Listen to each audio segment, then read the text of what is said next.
there have been other papers on this topic published before, but to the best of my knowledge, this is the highest impact factor journal ever to carry a paper on this controversial topic. And we got 2 papers in. There's mine, which is summarizing the findings of UAPx, and then my colleague Kevin has a paper in the same edition of the journal summarizing the entire field of UAP studies. So it's like a 200-page paper with over 500 references. This is a huge step forward in reducing the stigma and the taboo against studying this topic, which I think is analogous to things like germs. We used to laugh, right? Germs, they were little things that make you sick that you can't see. People used to make fun of people for that. As a biologist, you know the story of doctors going from an autopsy to delivering a baby, right? We cringe and discuss now, but those doctors were saying there's no such thing as germs, and I'm going to prove it to you. And it's the same thing with UAP. It's the same story again as germs, meteors, Continental drift. I think they drove that guy to suicide because they didn't believe in continental drift. Well, believe is the wrong word, but there's scientific evidence. And so I think we're seeing that again. The past few decades is the laughter, the derision, and what I say to my critics today is, who's laughing now? I've got a first author paper in one of the highest impact factor journals in a serious physical science discipline, Progress in Aerospace Sciences. That's a very serious journal.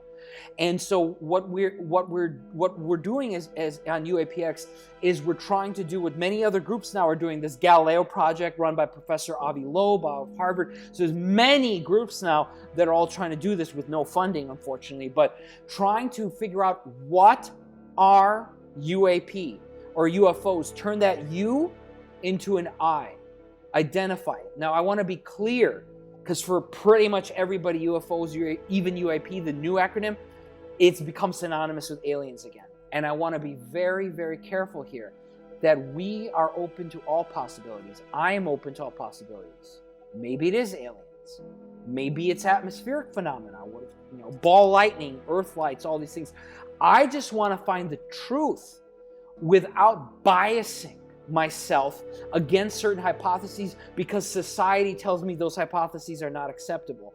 When society declares certain hypotheses are unacceptable, science stagnates. And we've seen that historically. I've given you so many examples. I could give you many more. Relativity, nuclear power, give you so many examples of things that used to be considered nonsense and turned out to be revolutionary discoveries. I mean, when we figured out that rocks actually fall from the sky, that changed our understanding of the universe, our discovery of meteors, meteorites.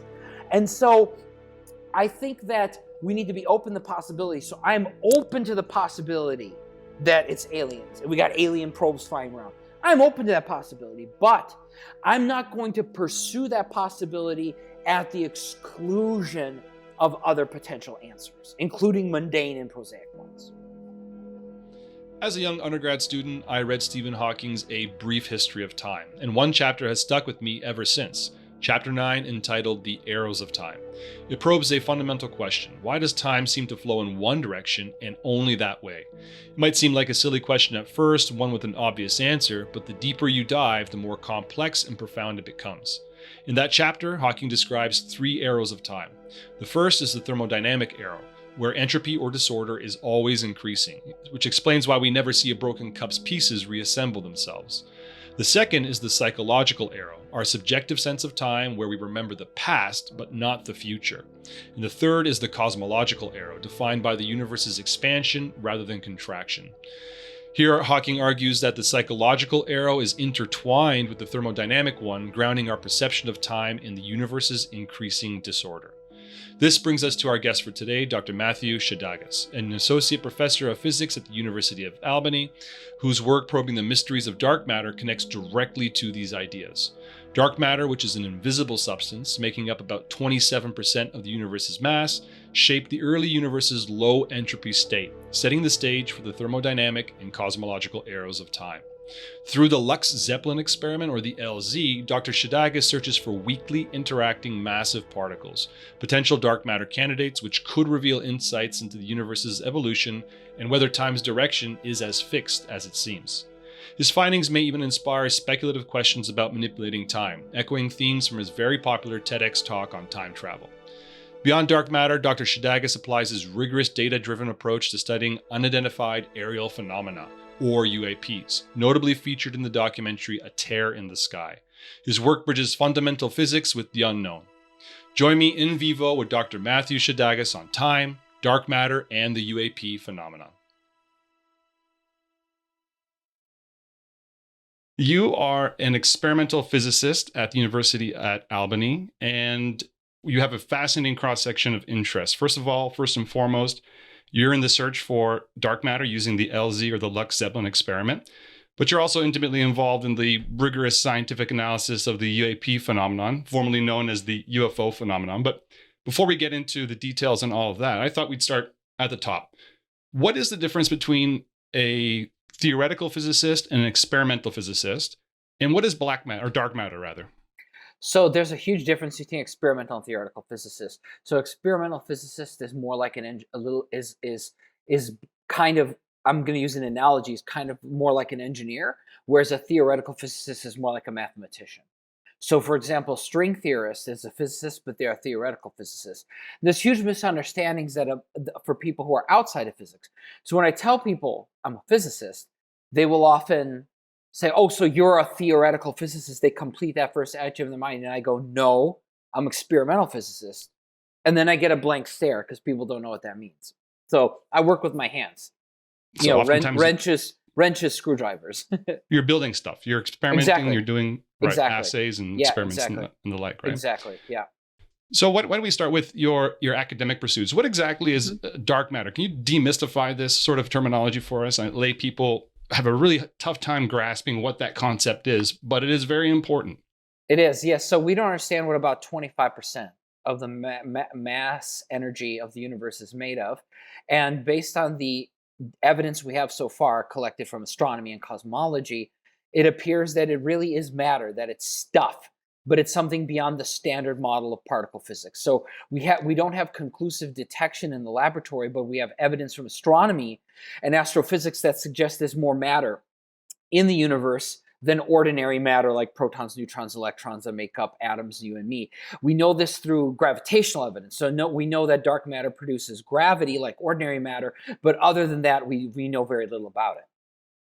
So what is some of the evidence that we have that would be not exactly firsthand evidence, but roundabout evidence? Because we haven't yet detected it. That's what you're trying to do. But that's right. Some of the evidence that would prove or suggest that there is dark matter.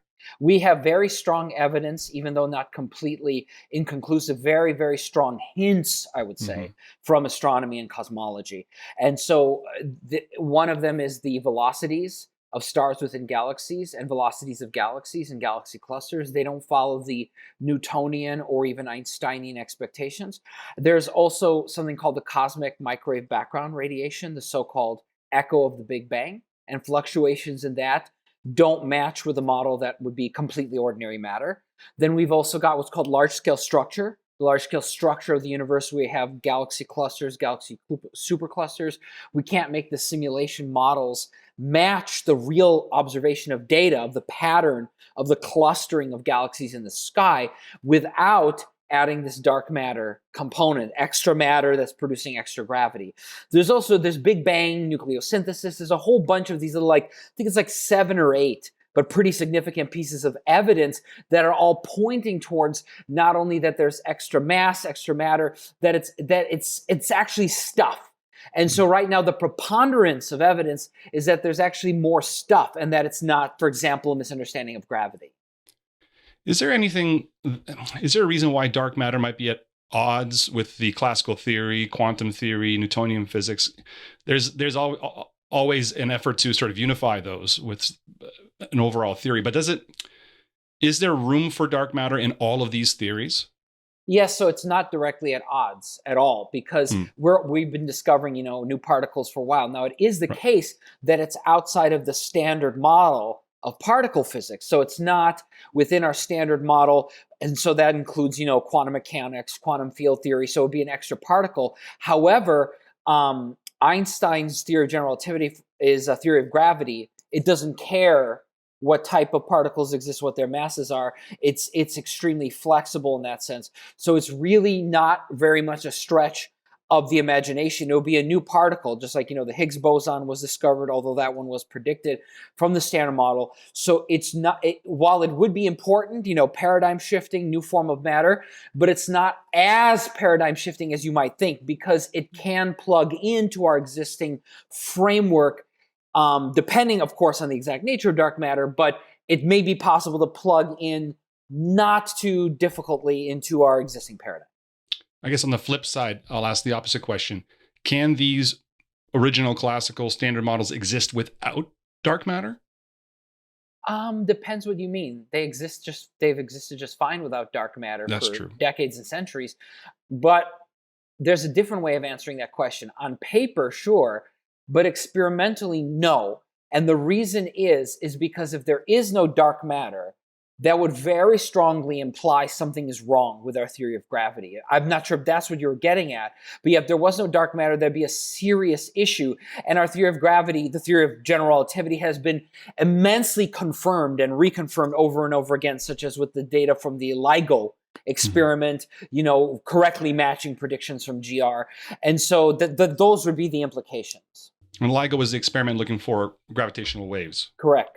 But so one thing that's tricky about dark matter, it's very unlikely to become conclusively disproven, which makes it tricky in terms of how calling it a scientific theory. And the reason is because it's very hard to prove a negative, right? It's not impossible, it's extremely hard. How do we know dark matter doesn't exist but only interacts gravitationally? In that case, we're never going to find it because gravity is too weak. So we're never going to find direct particle physics evidence in the lab. That's a possibility we can't discount. And in which case, you could claim we've already discovered dark matter because someone could make a rational case that the indirect evidence we have so far, the observational evidence rather, is sufficient. Why do we call it, or why do physicists such as yourselves call it dark matter? Is it simply because we can't see it in the visible spectrum? Yes, but also, it's historical. Yeah. It was called, in French, it's matière noire. It was called something else, Dunkel Material, in Schweizerdeutsch by Fritz Zwicky, if not the first, he's one of the first 2 or 3 people to come up with this. So dark is also a label we use for our ignorance. Like there's dark energy, not related to dark matter at all, probably, but we just use it as a label for our ignorance. But yes, there is a method to the madness. There's a reason why it's called dark, because we think it doesn't interact with the electromagnetic force. Now, that doesn't mean it's actually black, but maybe transparent, kind of like the air in the room might be a better analogy, because it's not that it absorbs light, but rather that it passes through it, and potentially all other particles and forces. As far as we know, it only interacts gravitationally. So it's not just that it doesn't interact electromagnetically; it also may not interact at all through the strong and weak nuclear forces as well. We don't know. Oh, that's fascinating. So only through gravitational forces it has. As far as we know, yeah. And I suppose that's why the moniker WIMPs, weakly interacting massive particles, weakly interacting, is the reason why we say that, or you say that. Yeah, weakly means rarely. That means a very low probability of interaction, but hopefully not zero, right? That's why I'm on experiments like the LZ dark matter experiment, where we hope that a particle of dark matter will bump in to an atom or nucleus of ordinary matter. So, but there's no guarantee based on the astronomical observations we have, there's no guarantee that dark matter has any interactions beyond gravity. It's a hope we have, because without that hope, there would be no point in trying to detect it further. Right. And if it doesn't interact on a gravitational level at all, then perhaps, like you said, impossible to detect. Period. Well, it does interact on a gravitational level. It does. At all. Pardon me. That's the only thing that's known, that's guaranteed, is that it does interact gravitationally. I think you might have missed a knot in there. There's no guarantee it interacts non-gravitationally. Gotcha. Gravitational is the only evidence we have that suggests it exists.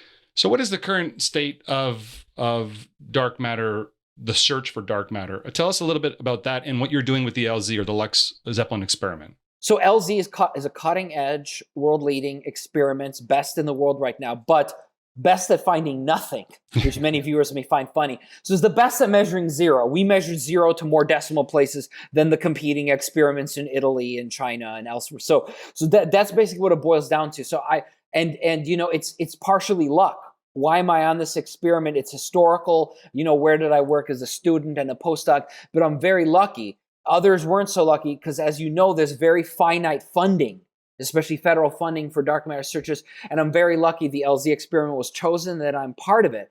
So it's the world-leading experiment that has set the lowest constraints on the interaction probability, the non-gravitational interaction probability of dark matter for a wide range of potential dark matter masses.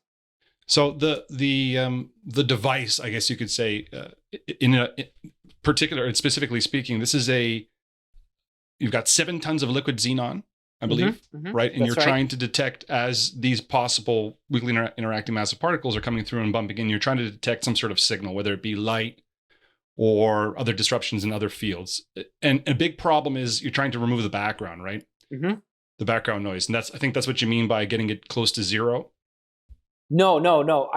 We do have to remove the background noise close to zero, but no, you're conflating two things. So when I was talking about closeness to zero, I was talking about measuring the interactional probability of the dark matter. I understand. So we've measured nothing. So I was joking that we've measured zero repeatedly, but with like more decimal places.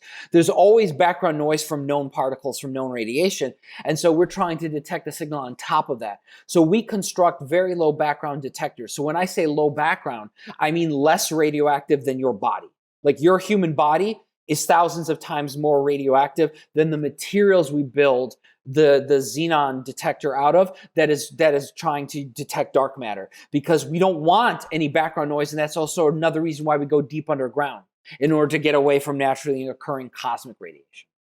Is there a correlation between the size of the vessel that you're using and perhaps the ability to detect? If it was 20 tons of xenon, would that be more, not accurate, but higher probability of finding something? Yes, because the idea is there's a finite cross-section per atom. So the bigger target you make, the more atoms, the better. However, that is only part of the answer, because building a bigger detector also comes with technical challenges, engineering challenges, including how do you lower the background. So it's not as simple as, just keep building it bigger. And we've been doing that the past few decades. We keep, decommissioning, building a bigger detector, and people say, well, why don't you just build a giant one right away? Because you need to move through the engineering and technical hurdles, including reduction in background. But in general, you're right that bigger is better, because you are simply providing more atoms that the dark matter might be able to interact with. Have there been any, how should I say this, not false positives, but have you been excited by any results and then ultimately put down, disappointed? There have been countless false positives, countless. The most famous is the Dama Libre experiment. Well, to be clear, they still claim they've detected dark matter. They think we're all idiots and they found it years ago, but nobody pays attention to them anymore. They don't get invited to conferences anymore, so we don't even waste time talking about them. There were a few others, but they all basically, there was CREST and Cogent, a few other results, some hints from the CDMS experiment. I'm throwing out a bunch of just acronyms. We physicists, we love our acronyms. These are just a bunch of experiments that are either currently competing with LZ or its predecessor, or they're just other experiments. But most of those hints were resolved as some sort of new type of background, usually near the energy threshold. And so there are no standing false positive. There are no standing detection claims right now, except for the DAMA experiment, DAMA, that I'm aware of. So with this experiment, is it just a matter of time and waiting, hoping that some signal will pop up, or are you tweaking it along the way, trying to improve your strategy? So we're tweaking it along the way, because every time we build a bigger detector, we don't just build a bigger one, we may try to make it better, to try to reduce the background from known particles, alpha, beta, gamma, neutron. And so even while an experiment is running, sometimes we do some tweaking, but not much. Because one thing that's very important and very scientific, right, is you don't want to change too many variables at once, not in the middle of a study. And so right now in LZ, for example, we're trying to keep things stable and really not trying to touch things. We'll do calibrations, but we don't try to change things like the temperature, pressure, electric field. We try to keep those things constant now. We're trying to keep any tinkering to a minimum so that we have constant conditions, so that if dark matter is in the data, it's easier to tell. You don't want to keep tweaking knobs. Absolutely. I can relate to that, doing biology, working with tissue culture and stimulating cells and that sort of thing. You always want to keep your variables to a minimum. Absolutely. Yeah. Don't change things in the middle of a study. Yeah. Exactly. Now, how monumental would it be if you got a for sure positive result? How would that change physics, general science, and what would be the practical application for everyday people, if there is a practical application with dark matter? So it would be revolutionary, scientifically speaking, because it would mean we will have found finally more conclusive evidence of something that outnumbers ordinary matter like you and me by a factor of 5 in the universe, right? And so it's something that's, as far as the universe is concerned, is vastly more important than the atoms that make up you and me. Practical applications, absolutely none. And I always get this question, but it's like the Higgs boson. The point is to advance human knowledge. We don't have it. The Higgs boson was discovered in 2012. What is it good for? Absolutely nothing. But the thing to keep in mind, especially right now with the very anti-science and anti-science funding that's going on in the United States right now, it's extremely important to keep in mind that what used to be cutting edge research decades or even centuries later is suddenly like critical to our lives. Best example of that is electricity. What good was electricity for when it was first discovered? Absolutely nothing. It was for screwing around in the lab. And yet, think about how we wouldn't be having this conversation without electricity. I mean, forget internet and laptop, like just without electricity, right? That's something so basic. And that just came from people just messing around in the 1800s and earlier, of course. Just think about that, magnetism. And another better example, closer to the to our time, but still over 100 years old, when we discovered antimatter in the 1930s.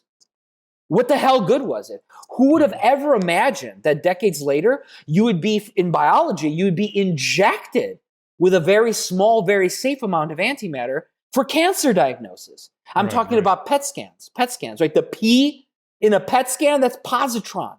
Like from science fiction positron, that's an anti-electron. And so antimatter saves lives. Electricity runs our entire life. And so basically dark matter has zero practical application. But that doesn't mean that centuries from now, it won't be the number one most important thing in our lives, like, electricity is now. That's a fascinating analogy. I see what you're saying there. And earlier on, I just wanted to get something out of the way. You mentioned that dark energy and dark matter are not related at all. No. Apples and oranges. So Absolutely. yeah, it's not. You don't even use the same tools. Like nothing related at all. As far as we know, maybe there's some deep, intimate theoretical relationship, but not that we're aware of. Dark matter is matter. Dark energy, we don't know what the hell that is. Dark matter produces positive gravity, and dark energy produces an anti-gravity-like effect. It's not anti-gravity, to be clear, but an anti-gravity-like effect where it causes the expansion of the universe to accelerate. And we have some ideas maybe what could be. It could be 0-point energy, vacuum energy, but it's like that. Dark energy is even more wild than dark matter and would be its own 2 or 3 hour conversation. But I don't work on dark energy. Yeah. No, this is a heavy philosophical question that just occurred to me.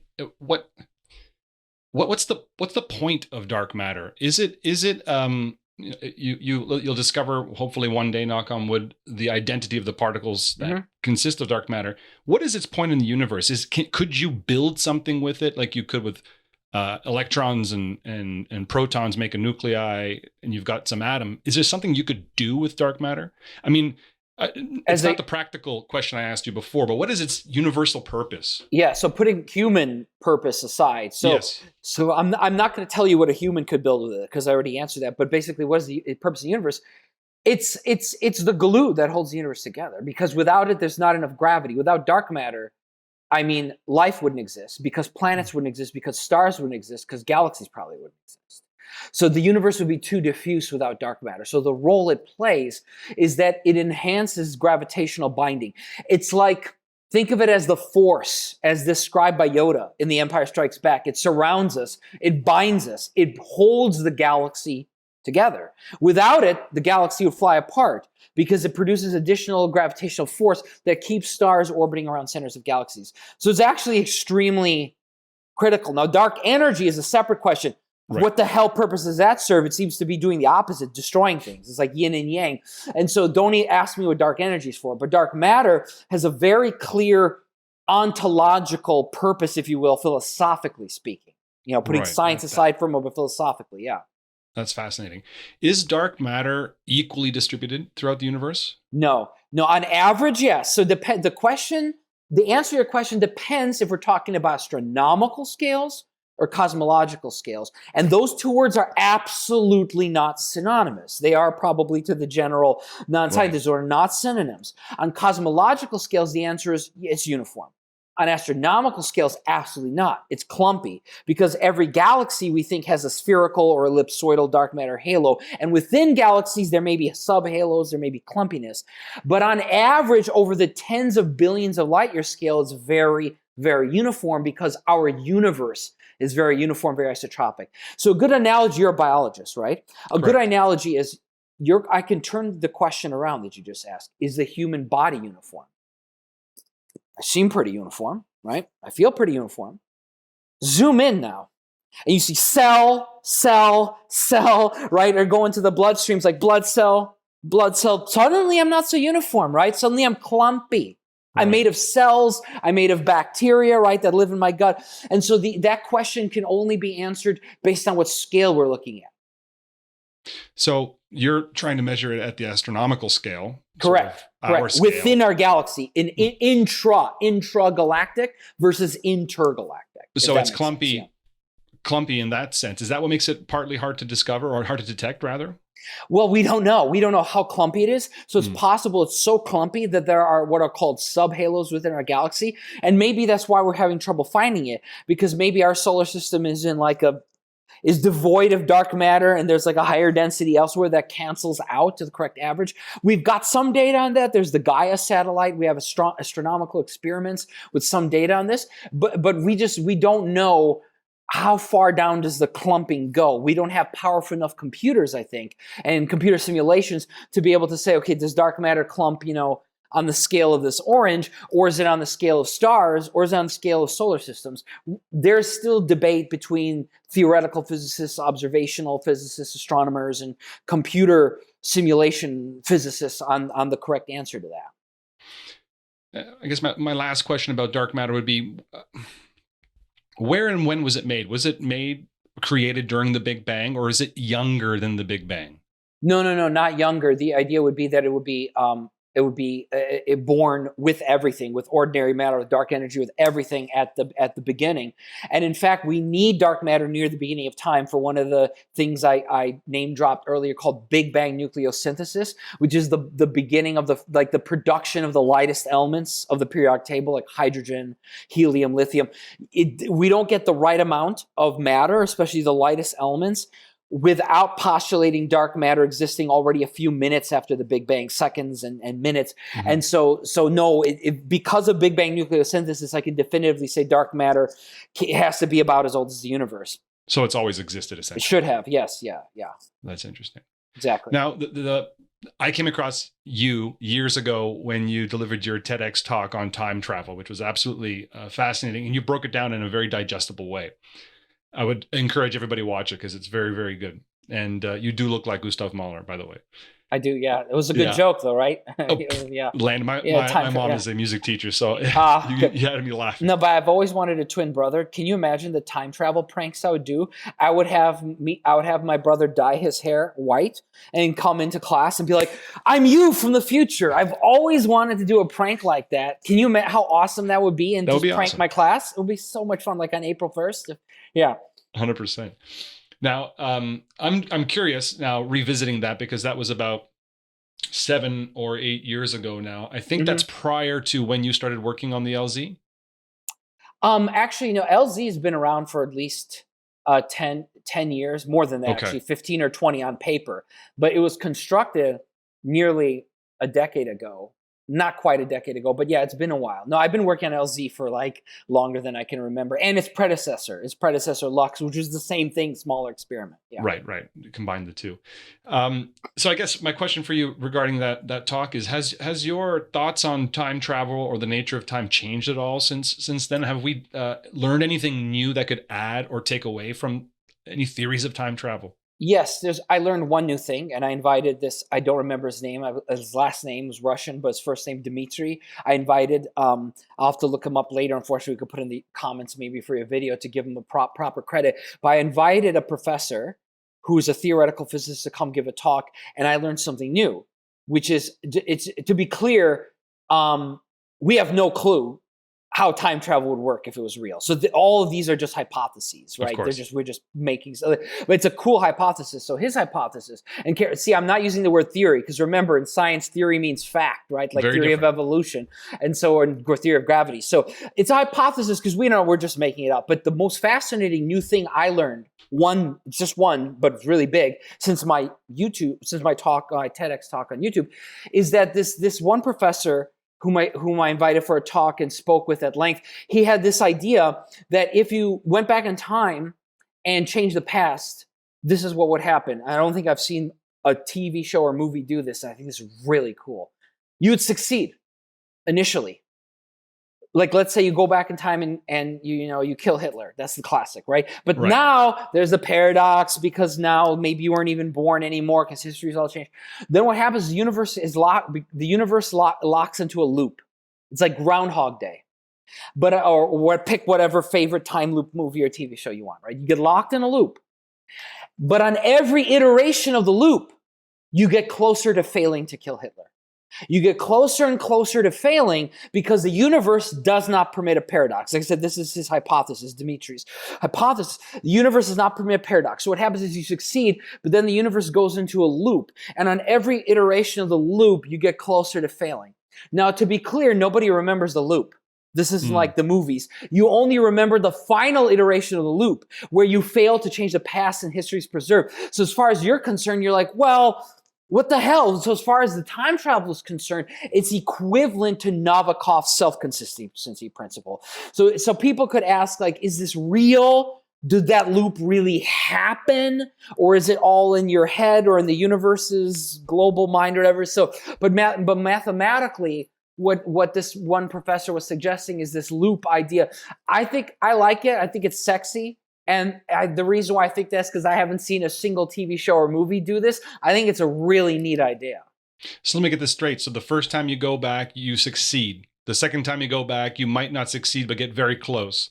No, and you get... no. The second time you succeed, but just you get closer to failing to change you get closer to failing to change the past. So eventually you fail to change the past, and the timeline is preserved because the universe will not permit a paradox. So it always resets to a sort of default or initial. Yeah, understood. That's interesting. I haven't heard that. Yeah, clearly haven't heard that. Exactly. And obviously one could ask a million questions. How many loops does it take? Well, it's probably, some ungodly number, right? Because what does it mean to become closer to failing? It could mean that, on loop 10 to the 300 power, you're like another millimeter off from missing Hitler with the gun. You know what I mean? Like, so this could be some vastly huge number. It could be even infinite, right? You might think, well, but why would it take an infinite? Because you fail after finite. So it's crazy. I'm not a theoretical physicist, so I can't explain the math, but I think there's a really cool idea. It is a cool idea. And in that talk, you did mention a colleague of yours, Dr. Ron Mallet, and he had this very interesting practical theory that he was trying to build out with lasers and being able to spin them along an axis. Has he made any progress? I don't think so. And part of it, is funding. Who's going to fund a time machine, right? He's submitted proposals for humbler ideas than time travel, like changing the polarization of a particle using his device. And he hasn't gotten funding because, look, people are going to read it and going to laugh. I'm not going to laugh. I would love to give him money. But the thing is, right now especially, it's worse now, of course, in the current administration. But even before, in the last few administrations, the thing is there is no money for new ideas. And the US has the best science funding.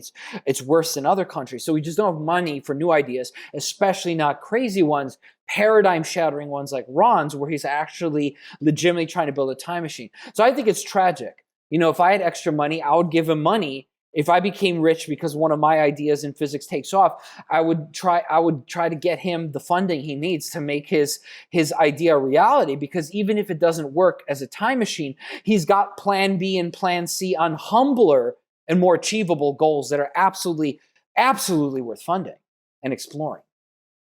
But yeah, as far as I know, he's been doing a lot of talking, but I don't know how much he's done in building. But he's been making, the podcast circuit, definitely, and giving talks at universities. But yeah, I don't think he's been able to move the ball further down the field experimentally for a while. Well, let's hope he gets that funding. But yeah, writing up that grant, I could imagine. Yeah, I know. Yeah, I'm building a time. No, he's not using the word time machine anymore in his grants. But the problem is, in most funding agencies, grants are not blind.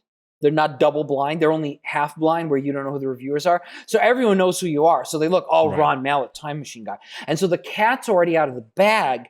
And so everyone will know, and his proposals will just get rejected because everyone knows, Ron Mallet. His name is famous now, right? He's been on, I think, Discovery Channel. He's been in a BBC documentary. He's famous. So everybody knows who he is. So no serious federal funding agency is going to give him money to test his time machine idea, right? That's unfortunate, but I bid him the best of luck. It's fascinating. I've seen some of those podcasts. Well, and he's getting up there in years. Other people need to take over. I believe he's in his 80s, maybe 70s. No, so or late 70s. He's not going to be. Let's hope he lives to 100. But he's getting up there in years, and so there needs to be more people. I know he has collaborators at University of Connecticut, I believe, stores. But yeah, it's we'll see. I'm very excited to learn more about his work in the future, hopefully. Now, since we are on the topic of time, I wanted to ask you, excuse me, your thoughts on, and I mentioned it to you when I wrote to you, in Hawking's A Brief History of Time. There's a chapter 9, that's called The Arrows of Time, and it sort of poses the question, or tries to answer the question, why does time flow in a certain direction? And Hawking, explains that there are 3 arrows of time: cosmological, there is your psychological arrow of time, and there's also a thermodynamic arrow of time. I wanted to ask you, what are your thoughts on the nature of time, since you had a talk on time travel, and does dark matter fit into this idea of the arrows of time, especially the cosmological arrow, since it starts off with the Big Bang, and dark matter plays a big role in keeping the universe together and generating, and like you said, the glue that keeps the universe together. What are your thoughts on the nature of time in those 3 arrows? Oh, first, before I answer the question, I apologize, but the stupid auto lights in my lab shut off.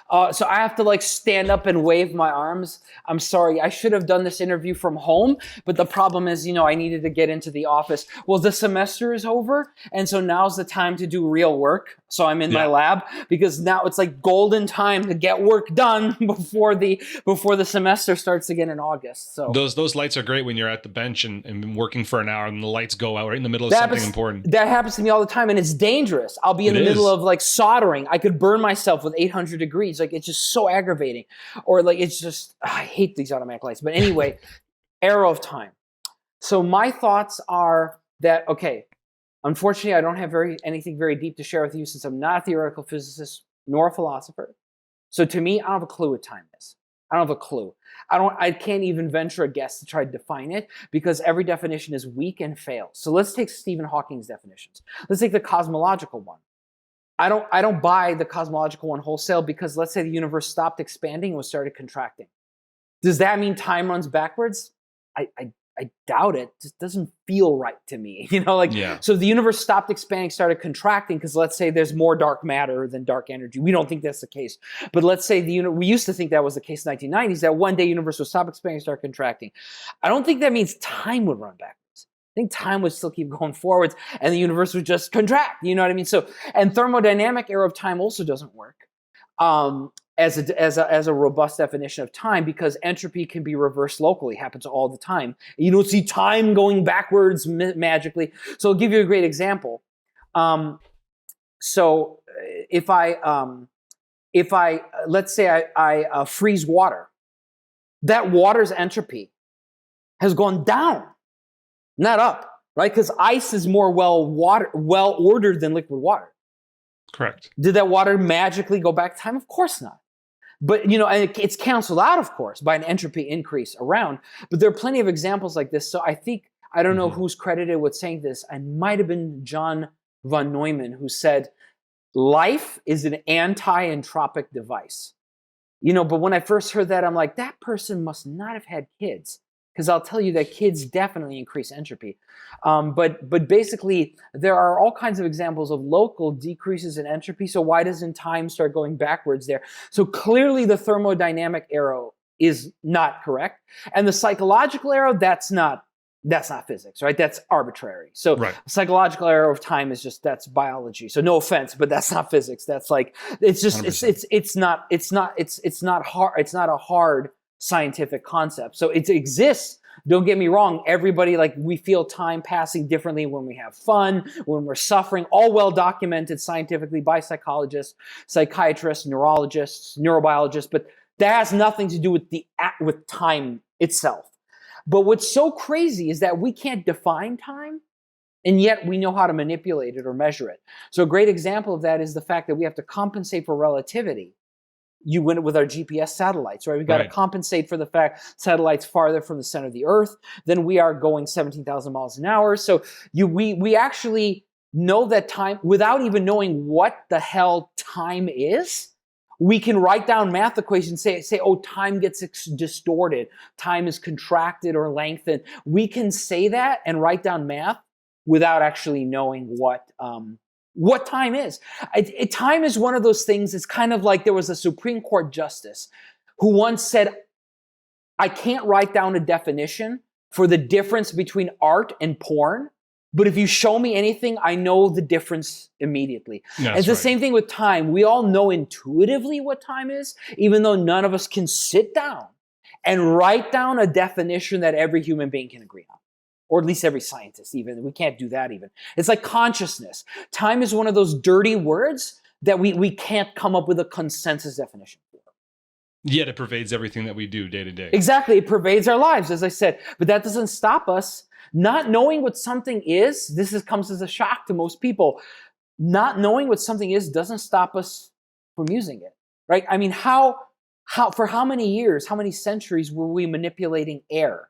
I don't know, with pistons or something without knowing what air is, that it's made of molecules, it's made of oxygen, nitrogen. So the remarkable thing about human technology, you don't even actually need to understand what something is in order to manipulate it. Human body is a great example from biology. We made progress.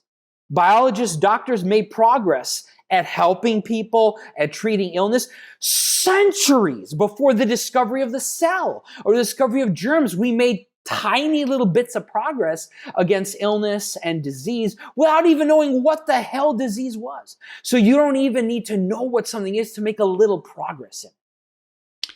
And it's interesting. There's a little bit of an analogy with dark matter there. Yeah, we don't know what it is, but we can make progress by looking for it in a model-independent way. Try to look for it in a way that doesn't depend too much on one specific theoretical framework.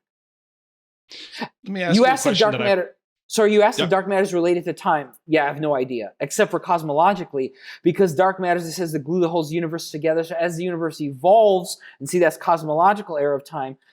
But this is kind of the opposite of the traditional cosmological era. So entropy is supposed to be increasing because the universe is expanding.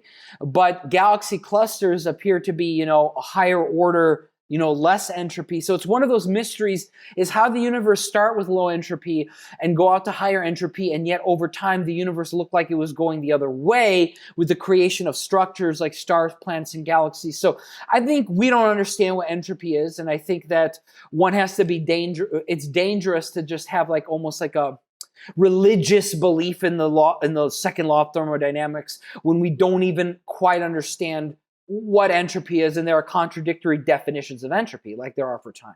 But I'm sorry I cut you off. Next, no, that actually half answered the question I was going to ask. Okay.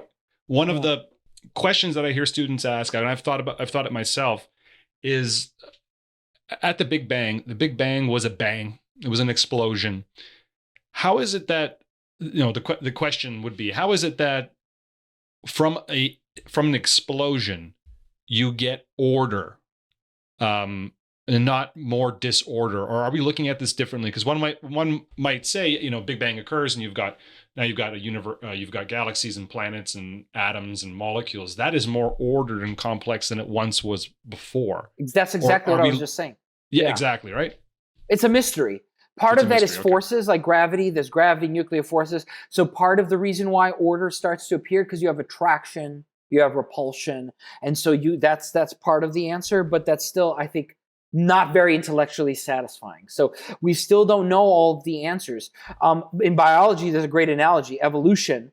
Right? How are that? And creationists are always trying to poke holes with this and say, how do we have more what appeared to be more ordered organisms like humans versus, single-celled amoebas 4.5 billion years ago? And I think we don't know those answers. But just because we don't know them today doesn't mean that as science progresses, we're not going to eventually figure it out. There are lots of things that used to be mysteries that are like science came along and like robbed it of all of its mystery. Right. So that's been happening for centuries, right?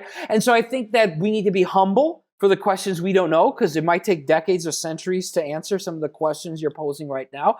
But just because we don't have the answers today, we need to be careful, because somebody might have an answer tomorrow. Now, I've got a question here that I'm not even sure how to ask.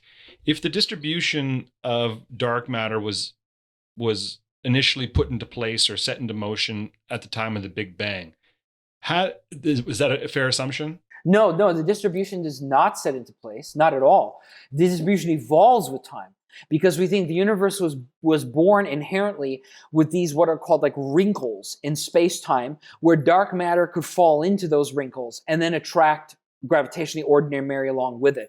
So no, the dark matter could have started out completely uniform, but then starts to clump up, and those and form the seeds of future galaxies and galaxy clusters. Okay, understood. My question was going to be what sort of impact might dark matter have on setting the direction or the rate of the cosmological arrow of time based on its distribution? Well, it seems to contradict the traditional arrow, because the cosmological arrow of time refers to expansion, right? And it refers to, and the thermodynamic one refers to entropy. And dark matter reverses both of them. So I guess the connection between dark matter and time is dark matter actually acts in a sense opposite of the arrow of time, because it appears to decrease entropy by allowing for structures. But not just that, you were talking cosmological. Remember that dark matter puts the brakes on the expansion of the universe by its positive gravity. So in both senses, in the cosmological and in the entropic sense, dark matter kind of acts as like a time slowing or time reversal in a sense. And gravitationally, it absolutely slows time, just like ordinary matter, right? That's just standard general relativity. Gotcha, understood. But I never thought about that. Thanks to your questions, I just came up with what I think might be a profound new insight or epiphany thanks to your question. Yeah, you've got me thinking. Yeah, I never thought of the fact that dark matter acts as like a time reversal agent or slowing agent. I'd never thought of it that way, but that's how it acts. Okay, I'll check back with you in 10 years and see if that's changed at all. Yeah.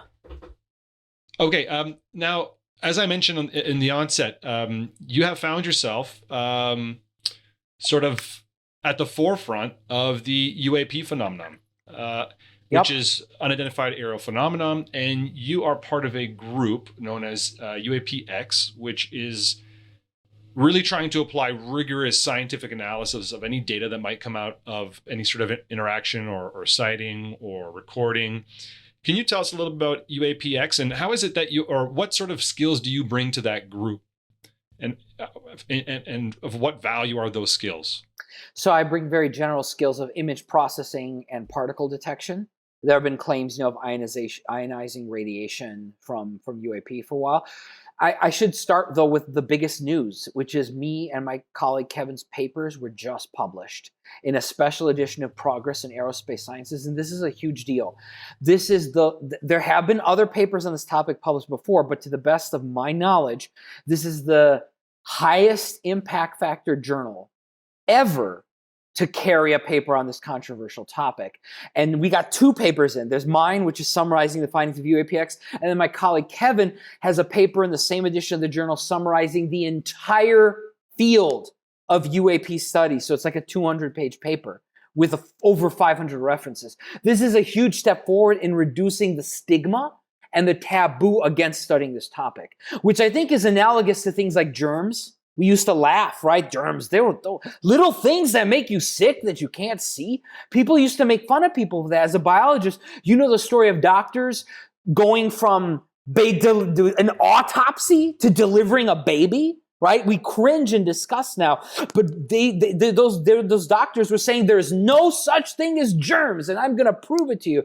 And it's the same thing with UAP. It's the same story again as germs, meteors, continental drift. I think they drove that guy to suicide because they didn't believe in continental drift. Well, believe is the wrong word, but there's scientific evidence.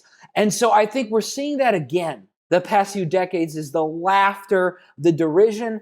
And what I say to my critics today is, who's laughing now?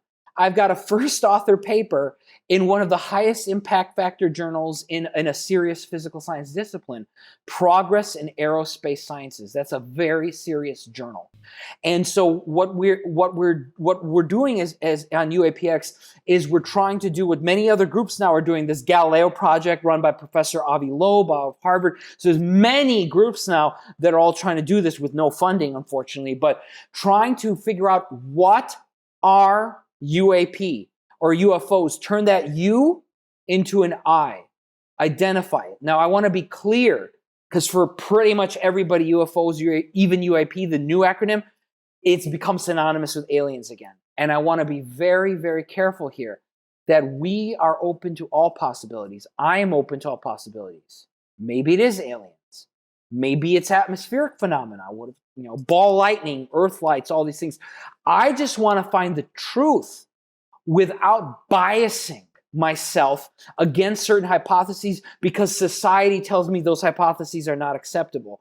When society declares certain hypotheses are unacceptable, science stagnates. And we've seen that historically. I've given you so many examples. I could give you many more. Relativity, nuclear power, give you so many examples of things that used to be considered nonsense and turned out to be revolutionary discoveries. I mean, when we figured out that rocks actually fall from the sky, that changed our understanding of the universe, our discovery of meteors, meteorites. And so I think that we need to be open to possibility. So I'm open to the possibility that it's aliens and we got alien probes flying around. I'm open to that possibility, but I'm not going to pursue that possibility at the exclusion of other potential answers, including mundane and prosaic ones. Well, congratulations on the publication, because the last Thank you. A podcast or you were a guest on a podcast with now his name slips my mind. It was the Merge podcast with the Ryan. A Merge podcast with Ryan Graves. Ryan Graves. Yes. He testified in front of Congress. 2 years ago, you were lamenting the fact that it was very difficult to publish. And correct. Bam, here we are. We broke through. Congratulations. Yeah. And what is it in preprint or has it been published? No, it's been published. The preprint was December of, I think, it's 2025 already. December of 23. No, now we're for real published. It's done with peer review. It's done. What's it's the completely title of the paper done. so we could look it up? It's called the initial results of the. Actually, crap. I'm the first author. I'm gonna get the title wrong. Hold on. Let me actually look it up because I forgot if we use the word initial or preliminary. Initial results from the first field expedition of UAPx to study unidentified anomalous phenomena. Congratulations. Thank you. So the first field expedition, would that be the one that's documented in A Tear in the Sky? Correct. Exactly. So we managed to extract reasonable results and get a paper out from that expedition to the Laguna Catalina area in California. So that expedition and the film, which I encourage listeners to watch, A Tear in the Sky, is a perfect example of this type of scientific rigor that is required for this sort of study. The remote sensing, just the image of you guys up on the roof of that house with all the sensors and detectors set up, that's how you do it.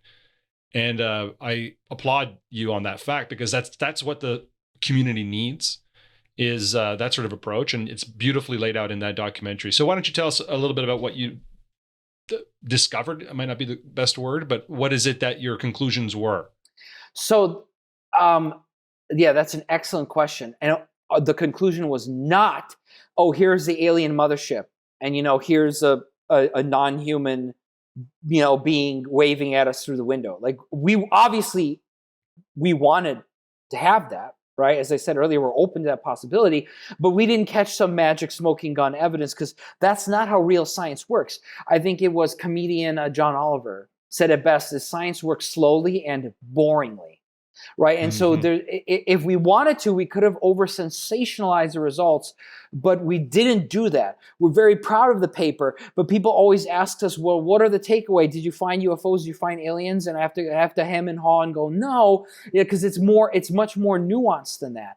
But does that mean we didn't make some very important contributions? Oh, no, we made some very, very important contributions.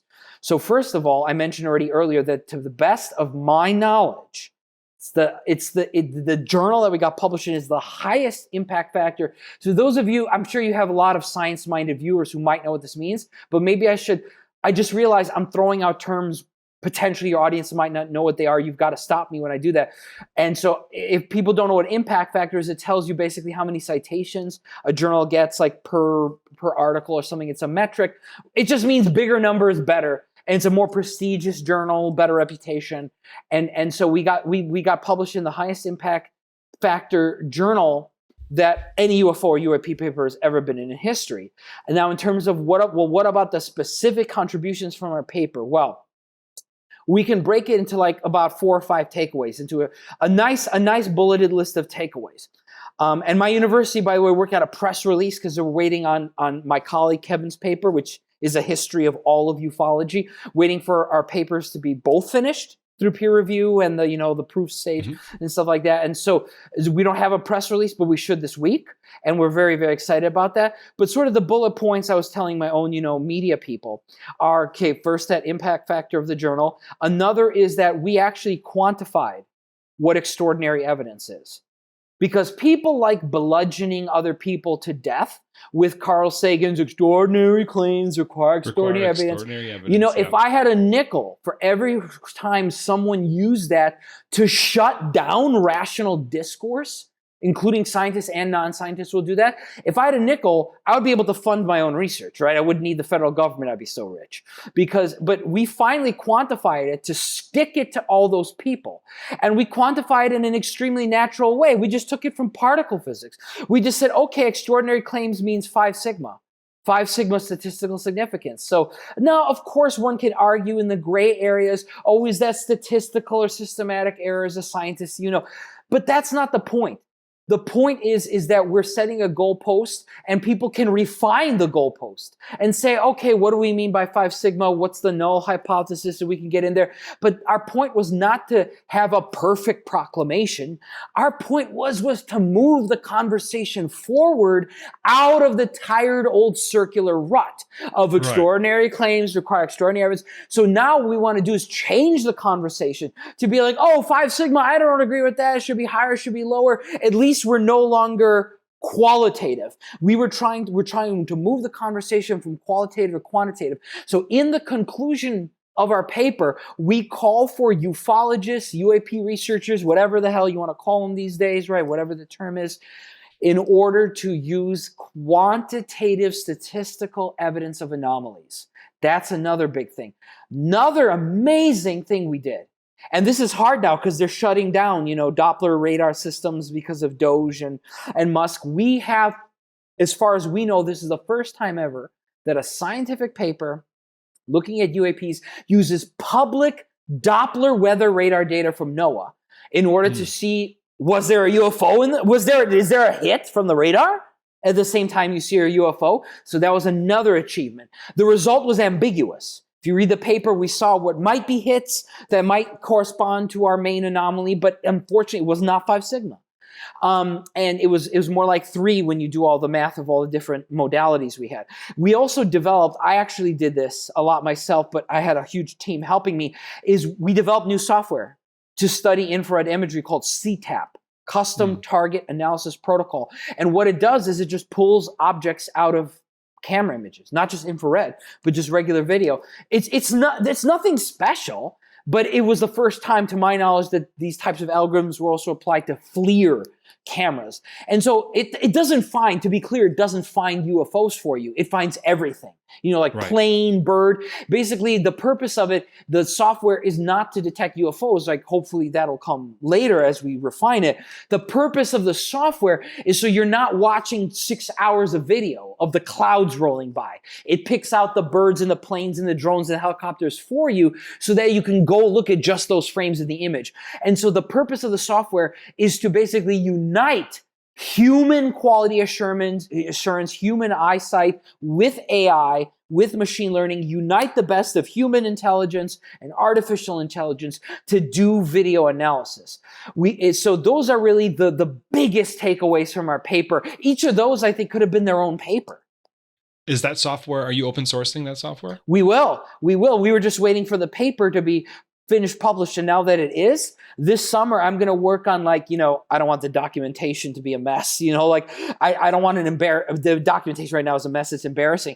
Definitely going to want to share open source the community for $0, open source code. But I have to warn people, I'm going to get angry emails. It's another reason why I'm hesitating. We're going to make it open source, but I'm just going to have to create a new spam folder. I'm going to be overwhelmed with emails because this code, I just want to be clear, it's not magic. It's not for the faint of heart. You can't use it on a Windows machine. You got to have Linux, or second best is Mac. And Windows people get so mad at me. I'm really anti-Windows. My wife actually converted me. I was all for Windows when I was a gamer. Oh my God. And when I was a student, are you kidding? I was playing games online. Of course I had needed Windows. But the way I say it, this infuriates Windows people. I go, well, then I decided it was time for serious work as a scientist, so I switched to Linux. I have Linux for my lab and Mac for fun. And my video analysis software, it will not work. I tried to get it to work on Windows. It does not work. And so a lot of people are going to just be locked out of being able to use it. And it's not my fault. The thing is, I'm a scientist. I'm not a computer programmer. So is my software the highest quality and usable on every OS? It is not. But if somebody wants to help, volunteer to help for free and make it work on Windows, of course we would be open to that and they would be welcomed with open arms. We just wouldn't be able to pay them because, we don't have funding. We're still looking for funding, but, we don't have funding to do this. But if someone wants to volunteer after I make the source open, make the code open source, but I'm really proud of this code. It's gobbledygook when someone tries to read it, but it works. It works, and it works on any video. It's great. What I love hearing from this conversation is, with your idea of how to quantify data, the first, and also with the software, somebody has to be first to set the goalpost, like you said. Exactly. So I love that about what you're doing. So keep it up. It's awesome. Thank you. Yeah, it's absolutely not perfect, but the point was not to be perfect. The point was to be first. Right. And let other people then come after us and do a better job. That's happening already. Galileo project, instrumentation wise, is doing much better job. I think as software as well, but I don't know if their software was open source. I don't think it is, at least not yet. But you know what? If it is, and we have different software to do the same thing, that's great. You need competition. You need competition. What I want somebody to do, I would be thrilled if after I make my code open source, somebody comes along and says, this is dumb and I can do it way better. Great, then do it. So if someone only says does the first half, they just say it's dumb and they could do better and they don't do better, then I'm pissed. But if someone actually says, this is dumb, I know how to do image processing, computer programming better than you, here's a better thing. Great, go do it, knock yourself out, absolutely. But then my question is, why haven't you done it already? How many decades have we been, trying to analyze UFO videos? Why has nobody come up with great software to do it that's open source, right? Right. So 100%. I would love for somebody to do it because I'll be honest with you and humble. Just because I'm a physicist with a PhD doesn't mean I'm a jack of all trades. Not an expert in image processing. I'm not an expert in computer programming. I had to learn those things in order to be a physicist. But those are not my specialties. They're tools in my toolbox, but I'm not going to be as good as someone who's expert in those fields. Can you speak a little bit about how how your skill set and what you're doing with the LZ, which is detecting particles and radiation, why that is of value to the UAPx team or ufology in general? Yeah, huge value, because it moves us beyond photos and videos. Yes, we have to have photos and videos, and I was just talking about the software that I wrote for that, but we got to go beyond that. And why is ionizing radiation, why is that such a great potential tool for UAP? The reason is because it's going to help you eliminate mundane things. You know, have you ever heard of a radioactive seagull or balloon? Right. I mean, come on, or airplane.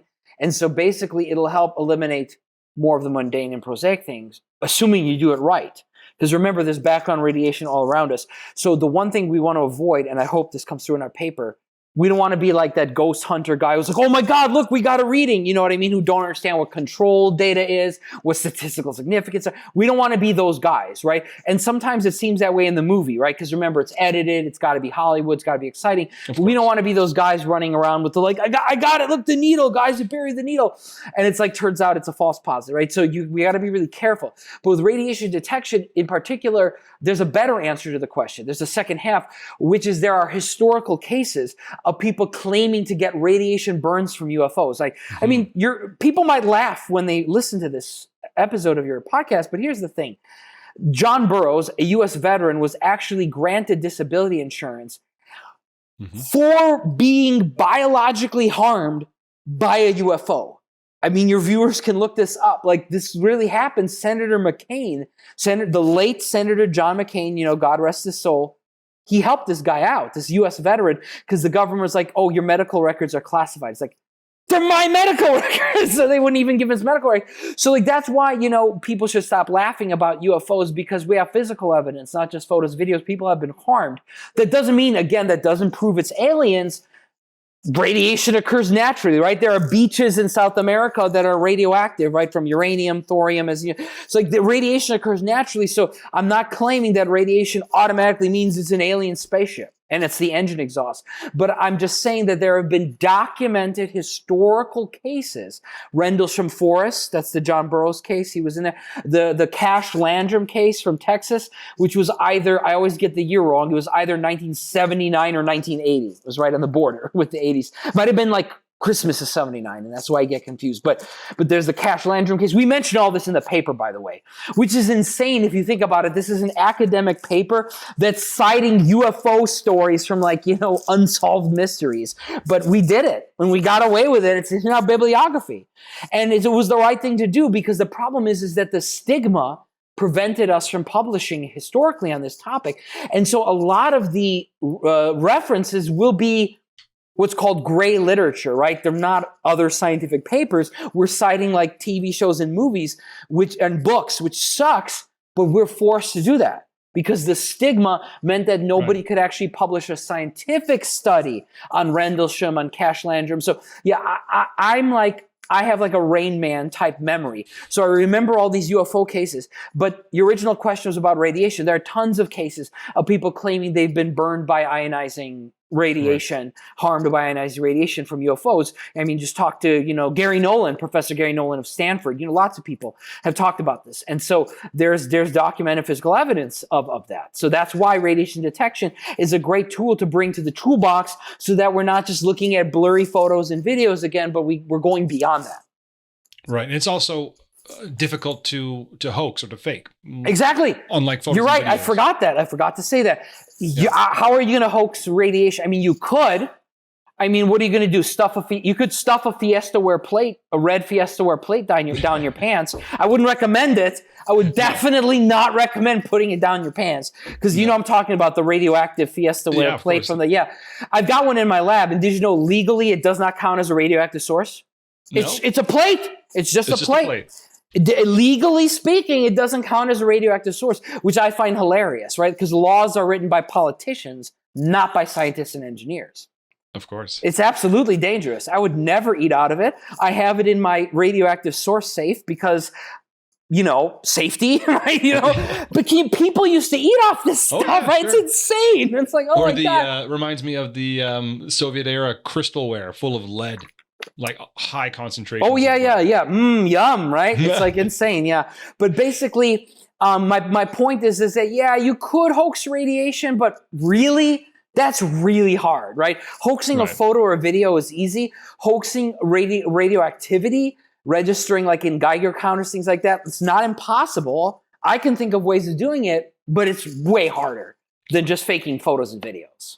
So I guess the only downside with this approach, which is a great approach, is detecting these things will usually happen after the fact, after some sort of incident. Yes. Unless you get lucky, like with your expedition with UAPx in the film, you went out waiting for something to happen. So, yeah. Which basically nobody is doing with the sort of instrumentation that you're using. So that's, I suppose, the downside. But I mean, the more people, the more groups that come along, I guess the odds go up.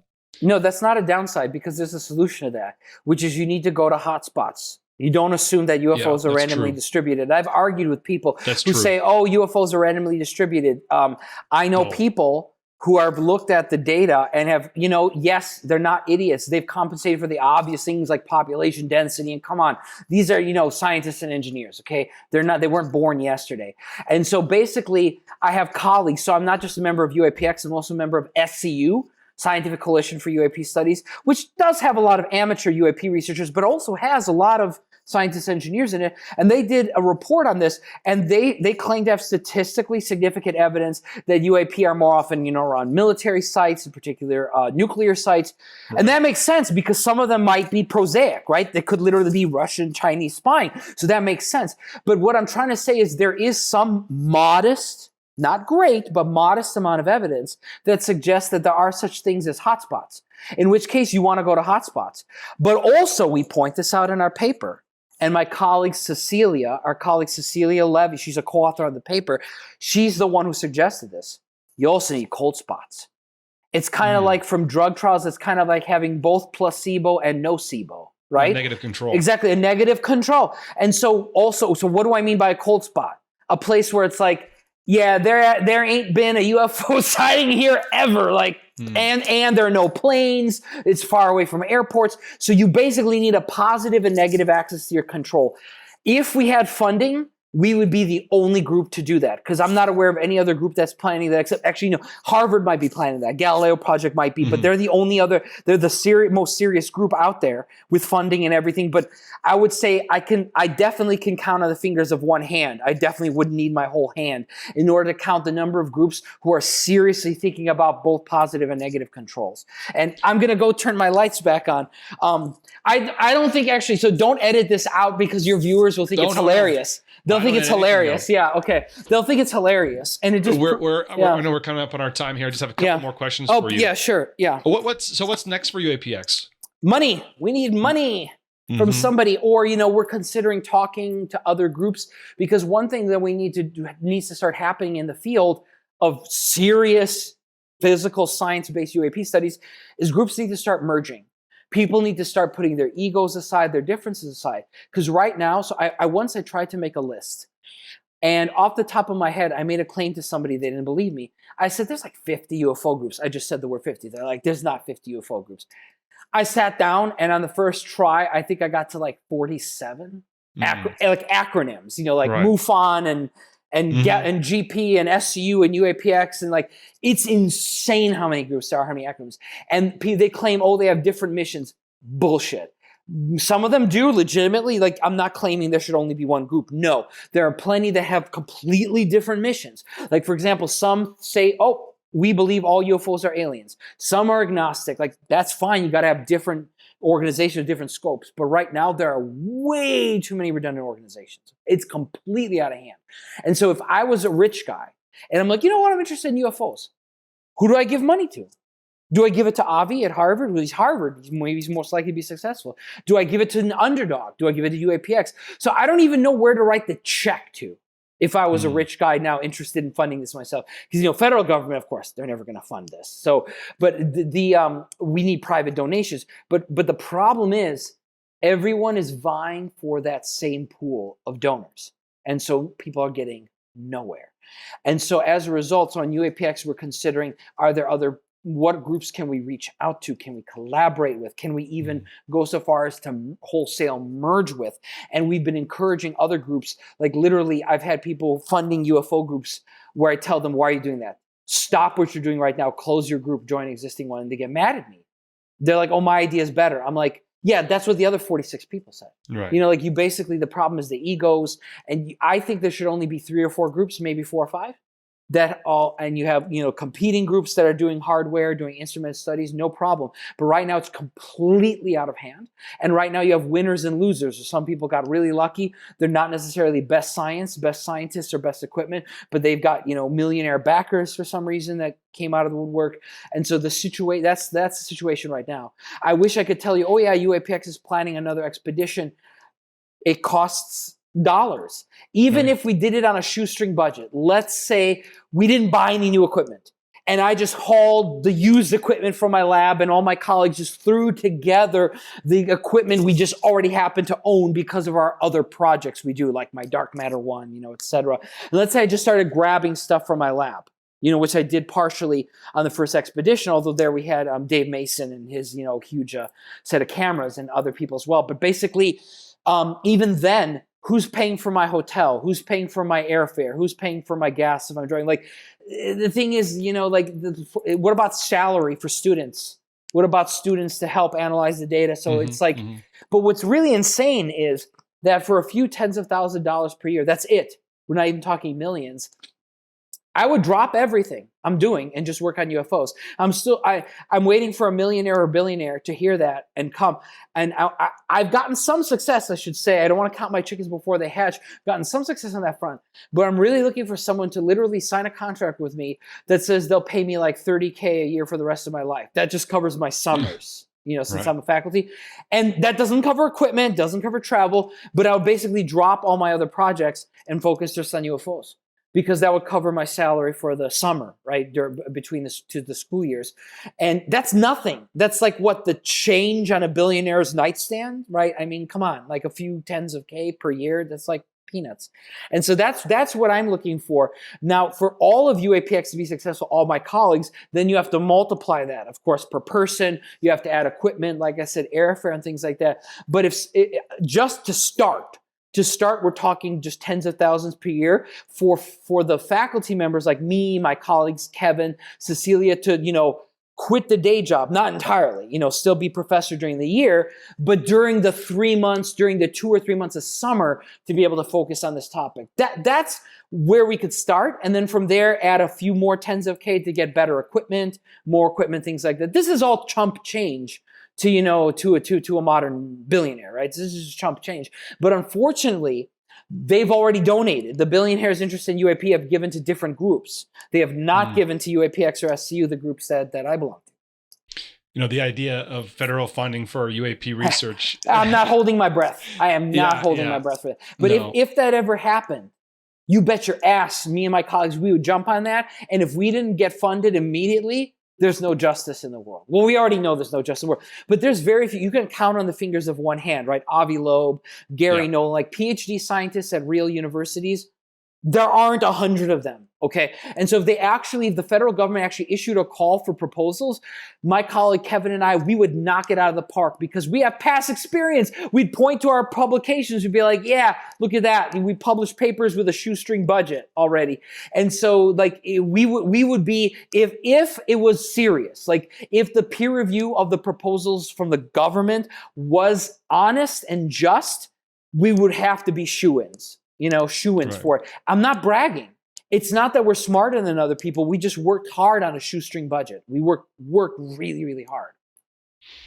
Have you yourself had any experiences, anomalous experiences? Ever witnessed anything? Just a few weeks ago, the answer would have been no.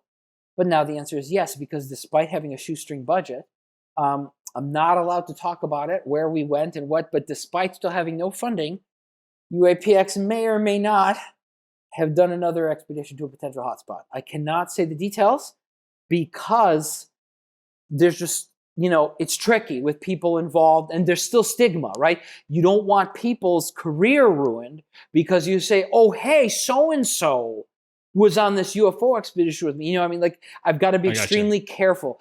I hate secrecy. I hate NDAs, things like that, but I'm very respectful of people's wishes and reputations. But hopefully in a few months, I'll be able to talk about it. But on that trip, I saw something that may not have been an airplane. It might still turn out to be a very distant airplane distorted by the atmosphere, but I saw something that to me definitely didn't look like an airplane or helicopter. And I was very excited. But I don't think that counts because there was like an expedition to an alleged hotspot. And so, yeah, we saw something. And so I could have counted Catalina Laguna as well. And so basically, me personally, just like as a civilian, no, unfortunately.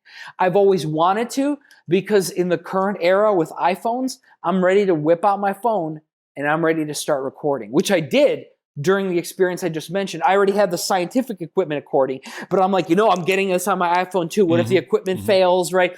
I want to get this from multiple angles. So we actually have data of a potential, again, I have to be very cautious, could turn out to be an airplane again, just like happened. If you saw in the paper, right, one of our so-called anomalies turned out to be the International Space Station. So we got to be very, very careful. But I'm like 52% sure that I saw a UFO a few 52, that's pretty good. Like 52, How many 53. sigma is that? Not even one sigma, unfortunately. So it's low confidence, but it's more than 50%. I think I saw at least one UFO a couple weeks ago, in a rural area. It was very dark and like it was weird. So all right, I look forward to that. Yeah, I really hope we can analyze it. Well, not weeks. It's going to take months, because the problem is this is a free time volunteer activity. I'm not paid to work on this, and so it's not going to be weeks. It's going to be months where I'm like, oh, I have 5 minutes to breathe. Maybe I should go look at that old data from May. So don't hold your breath, but eventually, absolutely, we will publicize our findings, even if they're null results. Even if it's like, yeah, we didn't see crap, then maybe we won't write a scientific paper, but we'll at least have an article or a blog post or something. We're going to make sure we publicize, even if it's a null result, because null results are, of course, also of extreme value, which is the case we make in the UAPx paper. You don't hide null results. You're honest about them. And you say, oh, that was a plane, that was the ISS. You got to be honest about your null results too. What do you make of, just as we wrap up here, what do you make of the drone mania that happened a year or so ago now, not too far from where you're at? Anybody collecting some data? Oh, yeah. UAPx did. We tried to, and nobody cared. We tweeted about it, and I thought it would go viral. No, nobody cares. I mean, if we were at Harvard, yeah, everybody would be like, oh my God. But so, yeah, no one's even heard of it. But on UAPx, we actually have Ben, our friend Ben Kugelski. He's a team member of UAPx. Great guy. He's a systems engineer. So he's not a scientist, but he's an engineer. And he owns a small plane. He freaking flew over New Jersey looking for drones during the thing. I was supposed to go with him, but then I got sick, and then Christmas, it was Christmas Eve, and but yeah, Christmas Eve, that doesn't matter for him. He's Jewish. So like, I love Ben. He's amazing. And he flew a plane over New Jersey. And I remember he took a picture of himself flying, and he showed up, and he was like, no drones and no Santa Claus either. He didn't see anything. Nothing. And so, but we wanted to do a whole thing. I wanted to go with Ben and take instrumented data. It didn't work out, but we tried. We at least tried. How many groups do you know who can claim to have tried? We actually tried. Ben spent his own money on fuel for his plane to go look for UFOs on like December 20-something. So like that, I think we should get some street cred for that. Ben should. But you asked me what I think the drones were. I have a very nuanced opinion. There's a lot of like, oh, it was aliens. Oh, it was American. It was like, the problem is rarely are things 0 or 1 in science, especially in science, right? I have a nuanced opinion on this. My opinion is there was something weird initially, a few weird things, legitimate sightings of legitimate anomalies that weren't necessarily human drones. But then hysteria took over. People piled on. So a lot of people, psychologists will poo-poo UFOs. They'll say mass hysteria, and they forget, well, the hysteria had to start with something, right? And so I think there was a seed of legitimate strange sightings initially, but then I think it got out of control and snowballed, and people were calling every single airplane, helicopter, and drone a UFO, and it got totally out of control. And I think this happens. There are UFO spats historically where there's a legitimately strange sighting, but then the media picks it up, and then suddenly it gets compounded, and then you get a positive feedback loop, right, where it feeds itself. So that's my nuanced opinion, that it started with a legitimately strange sighting and then just snowballed out of control. Yeah, I think your intuitions are right. And then snowballs out of control and eventually loses steam, and one day it's just gone. Yeah, I know. And I can't even, if you ask me to identify the day where people stopped caring, I don't know which day it was. Right. That would be like asking me, what day did people stop caring about COVID, even though, we're still getting it and getting sick. It's like, I couldn't pinpoint a day. I'd guess 2022, maybe somewhere there, but it's the same thing with the New Jersey. I can't remember. I guess the media just got bored with it one day and they just stopped reporting on it. So yeah, it just blew over and people stopped caring. All right. So in closing, I've got, your work and what you're doing, your passion, your obvious passion for both of these subjects, dark matter and UAPs, it's infectious. And it's a beautiful example of how somebody, follows their interests. So my question to you would be, what would your advice be to young students, scientists that are not sure what to study? They know they want to study this or that. Some of it might be controversial. Maybe they don't want to dabble in this for one reason or another. What is your advice to those students and scientists? I'm not going to give the cliche advice of follow your dream, because that's wrong, because your dream could get you fired. So the better approach is delay following your dream until you're unfireable. So basically, that's what happened to Ron Mallet. Let's tie this all back into what we were talking about earlier. And the reason you found me was time travel, right? Exactly. And Ron's advice is the best. Ron said to I don't remember if he said this in book or verbally or to me, but he once said, you don't come out of the time travel closet until you have tenure. It's the same thing with UFOs. You don't come out of the UFO closet until you're well established. You're either tenured or the equivalent in your country, or field or university system, and you want to have a reputation built in a mainstream field. And it's sad that I have to say this, because history repeats itself. You could say the same thing about geology, a continental drift. You could say the thing about biology. Oh, don't say you believe in germs. You will get fired, because that did happen to people. People got expelled from hospitals for telling people we should all wash hands, right? Was it Semmelweis, I believe? We should all wash hands. He was fired repeatedly. And so my advice to young people is you should follow your dream eventually, definitely, but do it at the right time. Do it at the right time. Right. And in the meantime, what do? Is you quietly acquire general skills. Like, for example, image processing. That's nothing to do with UFOs, right? It's a general skill. Acquire general skills on your resume, on your CV. They have nothing to do with UFOs. Acquire just general skills so that way you can make a decision later in your life which you want to pursue by having a broad skill set. That's the best advice I could give. That's fantastic. It's life is a game, and sometimes you have to play it. And this is a perfect example. Just hold your cards close to your chest, and when you're ready. Exactly.